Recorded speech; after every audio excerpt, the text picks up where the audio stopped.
দুপুর বন্ধুরা, এই দেখো ভেন্ডি দিয়ে আলু দিয়ে তরকারি করেছি, সজনের ডাঁটা চচ্চড়ি করেছি, আর এই বড়া দিয়ে মাছের টক।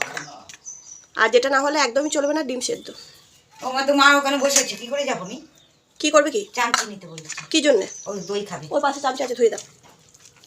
ওইখানে দেখো চায়ের বাটির কাছে আছে।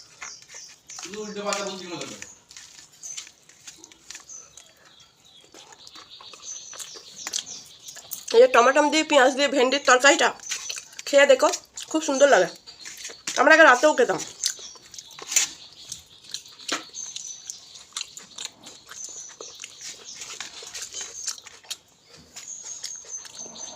এই ডাঁটা চচ্চড়িটা করেছি, সজনে ডাঁটা, ঝালও দিয়েছি, মিষ্টিও দিয়েছি, ভালো লাগছে।